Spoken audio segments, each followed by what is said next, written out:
do you realize that our capital is the only one in the United States where the legislators, in order to get from their offices to the meeting rooms, have to go by the public?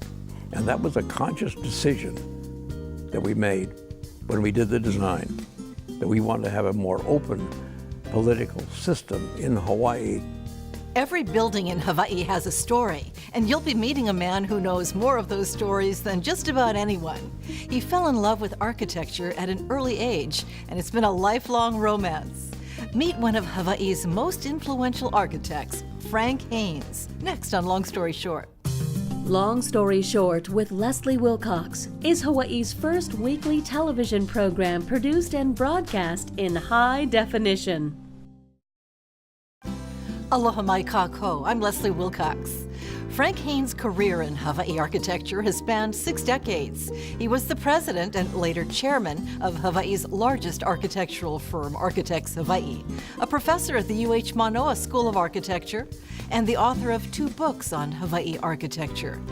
At the time of our conversation, at age 89 and a half, he was still conducting a 2.5-hour Saturday walking tour at a fast clip called Exploring Downtown Honolulu. Architecture has been his passion ever since he was a young boy. We lived in Stamford, Connecticut, which is on Long Island Sound, and it's about, maybe 25 miles out of New York City. And we lived in a very nice place because there were 3 streets and medium-sized houses, and then we had a private beach and a tennis court. And so as kids, we augmented our allowance by clamming, fishing, stuff like that. Now, did you have to be a good salesman to sell those No, we fish? sold them around the neighborhood, no. No problems, just no. went up to the door and somebody would buy? That's right. In fact, one time we got so many clams and we couldn't sell them all, this kid and I. So we sat on the beach and each ate 1 dozen raw clams. And I got sick from that, and so did he. And you know, psychosomatically, I've never been able to eat raw clams since. When did you know you wanted to be an architect? Well, when I was a kid, I was very lucky. Around the corner from me, and the father of one of my best friends was an architect.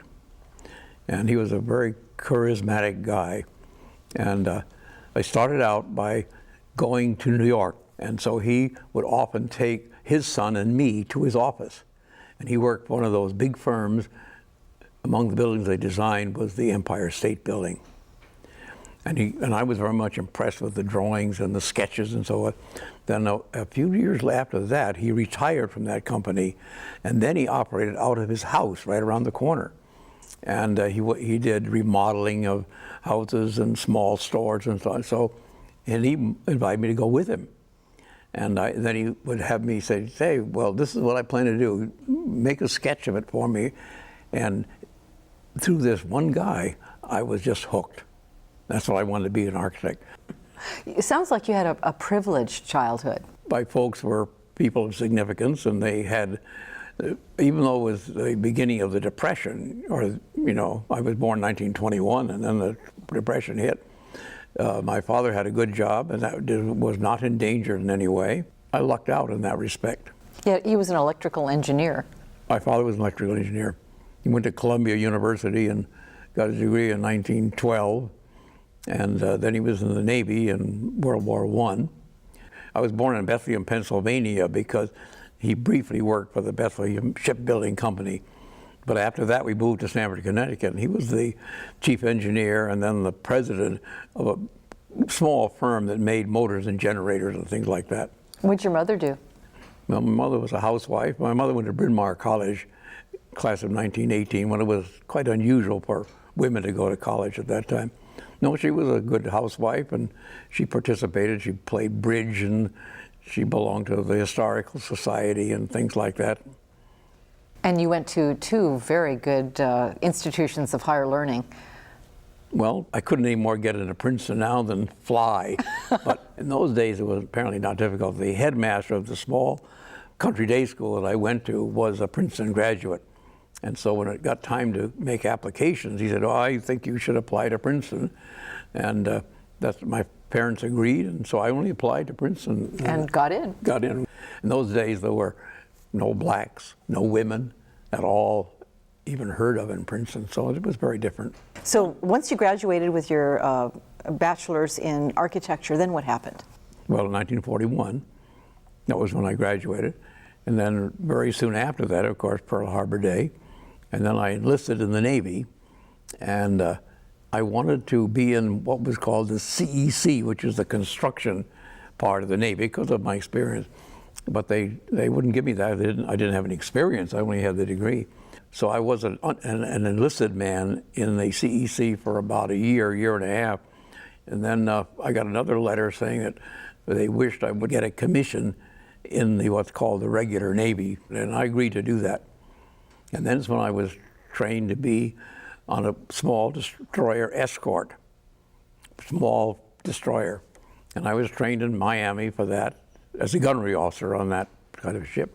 There were about 50 of us in the class, and about 25 were assigned to ships in the Atlantic, and I was one of those that was assigned to a ship in the Pacific. I joined this ship in San Francisco, and that was my introduction to Hawaii. I came here and saw what Hawaii was like, and then we were in the South Pacific, of course. We came back a couple of times for refitting, and so I saw quite a bit of Honolulu. After leaving the service, Frank Haines attended the prestigious Massachusetts Institute of Technology, where he earned a master's degree in architecture. Connections he made while in the military would lead him back to Hawaii. You went to MIT, and then you needed to find a job. Well, I made some contacts when I was here before, and I was invited by Cy Lamont, who you've probably heard of, who was the founder of our company, to come work for him. His office was on Saratoga Road in Waikiki.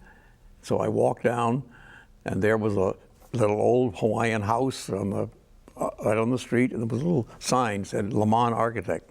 And he'd taken the garage behind his house and cut windows in it, and that's where the office was when I first reported for work. It's one of the properties the Trump Tower is built on now. Did you have a lot of offers, or was work scarce? Because after all, this was just after wartime. No, I was offered a job for an architect in Boston. While I was at MIT, I worked part-time for him, Sam Glazer, and he did offer me a job, but I'd seen what Hawaii was like, and also, by the way, what you may not realize is that many parts of the United States, they didn't accept modern architecture. For instance, in Boston, you could not build in any subdivision. There were deed restrictions except a colonial house. You couldn't build a flat roof house anywhere. And I didn't want to work in a place that was restricted like that. And Hawaii had nothing, none of those. And I'd seen very nice architecture here, even built before the war. Interesting. So your boss turns out to be operating out of a converted garage. Did that give you pause? Well, it did, but we didn't. We were there for less than maybe a year and a half, and then we moved to a building on Aliiolani Boulevard, and then we designed the first Hawaiian Bank building, which was they tore down to build a new one, 18-story building. We moved downtown there in 1960, so we weren't too long in the boondocks. And did you have any cultural adjustments to make when you got here? What was the hardest thing about moving to Hawaii in the 40s? Not for me. I loved it. But I did have a childhood, as I said, of living right by the water and swimming and so forth, and so that was another thing that influenced me. But you say you also went to a university that wasn't very diverse at all. So, and here you moved to one of the most diverse state, well, it wasn't even a state then, in the nation. Well, that was what was wonderful about it. I said, life is full of luck. I couldn't have come to, number one, I couldn't have come to a better place to practice architecture, and I couldn't have come at a better time. You know, nowadays, if you come here, the design profession is pretty full. And I've had a lot of applications from, children of friends of mine. And I tell them, Hawaii is not, the demand is not expanding a great deal. And therefore, they should think twice about coming here to look for a job. But when you came here, the place was wide open. Exactly, and they were looking for people. In fact, it was before there was any education of architects at the University of Hawaii, and I went twice to the mainland once in about 1959 to hire people to bring them here. The AIA offices in San Francisco and Los Angeles arranged interviews for me, and I hired 4 people. The firm eventually became known as Architects Hawaii, where Frank Haines would work for over 40 years and design many prominent buildings in Hawaii. What was your favorite building to design? The Federal Building. The General Services Administration nationally is responsible for buildings, all federal building. So when we were given the job, Mr. Booten, who was head of the GSA, came down here, and we had several meetings with him, and then we went out for coffee or something, and he took a napkin like this, a paper napkin, and sketched what he thought it should be like, which was a single, tall building, about 18 stories high, with the courts on the top, and then all the offices and so forth down below. And that's exactly what we didn't want to do. It took years to manipulate. Fortunately, there was a head of the building service under him who was an architect, and he was sympathetic. What we wanted to do was, first of all, we wanted to have it no taller than the Capitol, because otherwise it would dominate the Capitol. Second of all, we wanted to have it so that the court system, which is the most important part of the manifestation of the federal government, was a separate building, and that's what we put that as a separate building. And then the rest of it, it's called a convoluted mass. We made it so that's the term, convoluted mass? So that it is not one big mass, but it's a series of different ones. And then thirdly, most importantly, we wanted it so that every time they went from one part of the building to the other, they went outside, which we can do in our climate, of course. We finally got our way, and that's what's done. Unfortunately, with the security, you used to be able to go through any time you wanted. Now it's blocked off, and you have to go through security. But still, that same feeling once you get in the courtyard. Have you been in the Federal Building? I've covered many trials in the court building. You have, yes. So you know the whole idea was that, and we have some interesting artwork in there too, and that people would go out there and if you've ever been to the cafeteria, which is on the 5th floor. Which is where juries used to eat, under guard. That's right, yeah. And anyone could, obviously it was a public cafeteria, anyone could go in, and still can, right. But now you go through security. You know where that is? But there's a nice view overlooking the courtyard. Yes. I remember when there was 9/11, there was a child care center in the building, and so there was a lot of fear about that. If 9/11 had happened before you built the building, you would probably have designed it differently. Of course, no, definitely. But were you flexible enough in your design that security is not an issue there? We didn't really consider that. What it amounted to was and you went into different parts of the building, often you had to have a key or a pass or something. We did not consider security at all. I'm not worried about it. You were housing some heavyweights in the Federal Building. That's where Senator Inoue has his office, Senator Akaka. Did you get a lot of suggestions from federal officials? No, we got a lot from the judges, yes. Judge Pence at that time was the head, member of Social Science too. And he was the one that we worked with on all the judiciary part of it, and it was very, very excellent. We couldn't have ever done a good job without his input. In addition to the Prince Kuhio Federal Building in Honolulu, Frank Haines worked on Kaiser Permanente's Moanalua Medical Center and its Honolulu Clinic, the 1978 restoration of Aliiolani Hale, and of course his own house in Kahala. Through the experience of working on these and other projects, Frank Haines developed his own theories on Hawaii architecture. What I did know was that I wanted to have produce a kind of architecture that spoke to the situation. And the fact that is that I was asked whether there wasn't or shouldn't be a style of architecture. And I said, like the Spanish colonial or so. And what I said was that I would much rather talk about attributes that good design in Hawaii relates to. Number one is our climate. Every building and every part of a building should speak to the climate and access to the outside. In houses, that means open to lanais and outside spaces. Bishop Street, for instance. You go down Bishop Street and you've seen Tamarind Park. We were responsible for redesigning that entire block. And what we said was we want to put the buildings back and have an open space where people can come out of their air-conditioned offices and sit and eat their lunch and hear concerts and so forth. And if you go there now, you'll find many, many people. And that is an example, again, of the use of our climate. So that's the first important thing, to be cognizant and utilize the climate. Now, very unfortunately, for instance, in Kahala now, almost all the new houses, most of them are foreigners, they negate that entirely. Number one, they're centrally air conditioned. Once you central air condition a house, you don't use the outside at all. And second of all, they are what I would call McMansions. They're much too big for the outside space that surrounds them. Okay, next thing is, in nature, the colors, greens and blues, are spectacular. Therefore, when you do any buildings, all of the exterior colors should be neutral. You see, what you cannot do is put blue on a building and have it competing with the sky. And there are a lot of buildings that are terrible like that, some important buildings. And so that was my next philosophy. Okay, that's two. Okay, another of course, and this is obvious, and maybe not be unique to Hawaii, that every single new building built relates to all of the buildings that are already there around it. And you just cannot do your own statement and neglect to consider what the others, the way they're located, and even their design.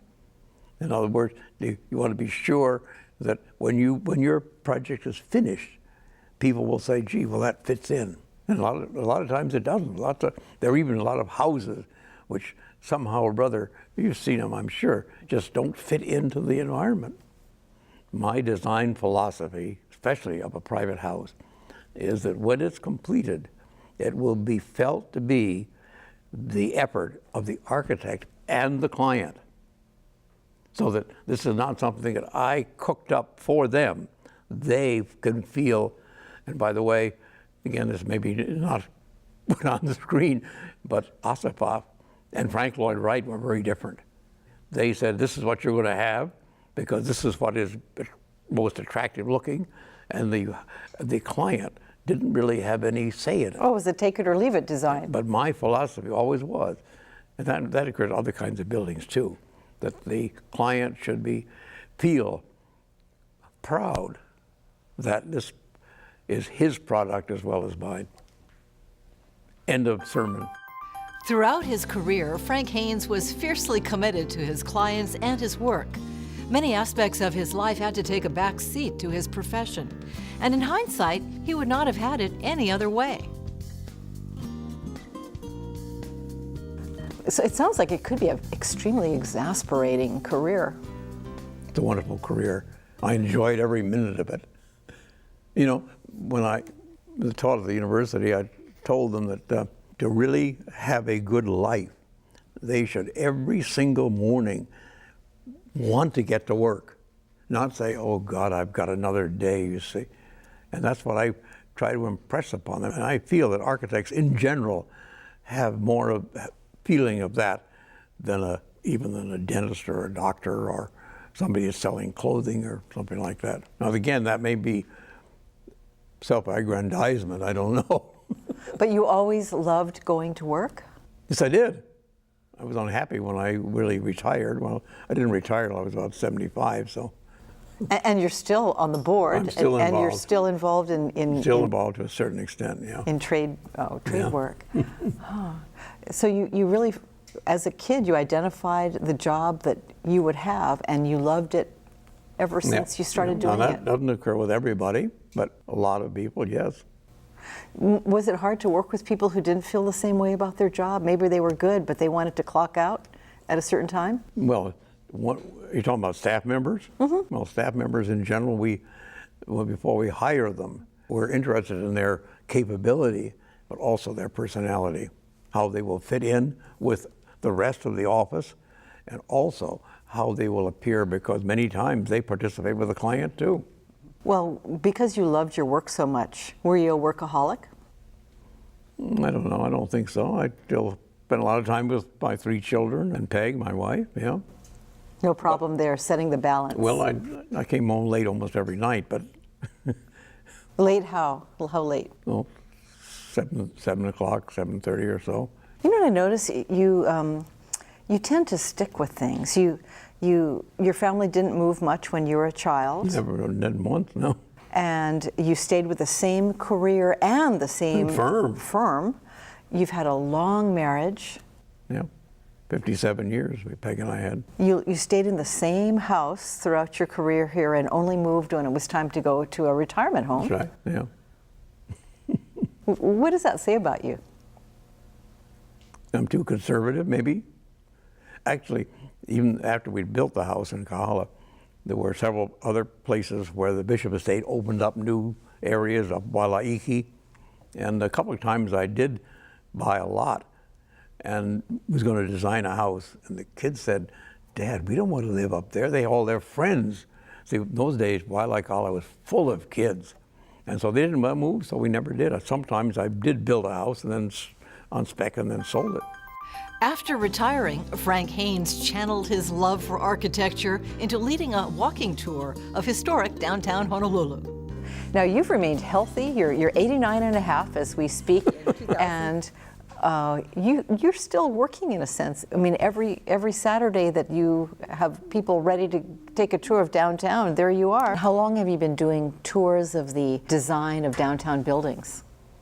About 10 years ago. It started actually that many people, local people, who should know things about these buildings, I studied them when I did one of my essays for social science. I did an essay on architecture, and that got to be pretty well known around town. And as a result of that, I made a lot of contacts, and I've shown that slideshow to Rotary clubs and so forth, which makes me feel good about that. Very much so. The building we're going to talk about is called Aliiolani Hale, and the translation from why it means the home of the heavenly chiefs. It is the most photographed building in Hawaii, not on account of the building, but on account of the statue of Kamehameha I. Every single tour group, there's one right now there, they all gather here to take a picture of the statue, and in so doing, they also take a picture of the building. Well, tell me what it's like to do that walk. You cover, it's 27 buildings. We go from downtown by Merchant Street all the way down King Street. We go by, of course, the Federal Building, Old Federal Building, Aliiolani Hale, and then we end up Kauai Hau, and then behind Kauai Hau, the mission houses.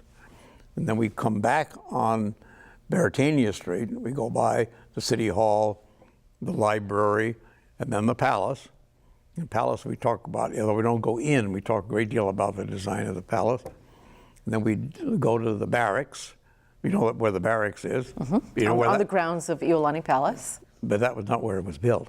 Oh, it wasn't? No, it was built where the state capitol is now.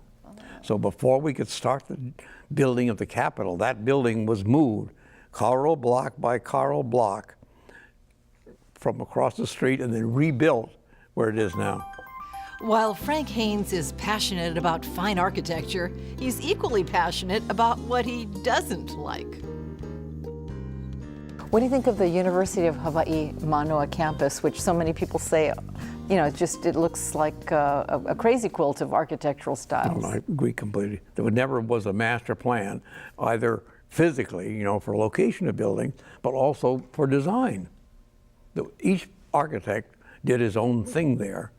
And as a result, it's a chaos of different kinds of styles. And also, there's no real master plan physically to combine, you know, landscaping and so forth. The only major open space is that long space between Hawaii Hall and the architecture building at the other end. Can anything be done about that now? Not really. Not really, unless you blow up the buildings. You Wait, read The so- Fountainhead, of course, right? The architect blew up the building because he was inappropriate, yeah. So, any advice to new architects coming up? You need to be dedicated, not just relating to your client, but everything you do, you must feel that is appropriate for the community. And that is the one thing that I would, and when I taught at the university, I used to mention that to them. But it's not just a single project at all. Everything that's done contributes to the overall environment for everybody. Even though that may not be in the client's interest as far as maximizing money. Exactly. Hard to talk them out of it, isn't it? You can talk them out of it, yeah. Why? Make them feel that they'll be good citizens. And that actually is often quite important. They want to be felt to be good citizens. If architecture is the art of designing how people live, work, and interact, then Frank Haines has played a profound role in the lives of Hawaii's people. Mahalo, Frank, for sharing your philosophy on and knowledge of Hawaii architecture. And thank you for listening on Long Story Short. For PBS Hawaii, I'm Leslie Wilcox. Ahui ho kako. For audio and written transcripts of this program and all episodes of Long Story Short with Leslie Wilcox, visit pbshawaii.org. Aliiolani Palace. As you look at the steps, they're steps going up to the hat level. And those are iron risers. And they're all the same, except down the bottom, they have bigger pukas. And I didn't know. One time I was taking, the guy said, did I realize what those were for? He said, remember that there's an areaway all around and under the steps. He said, that's where the soldiers could be, and they could point their guns out of those pukas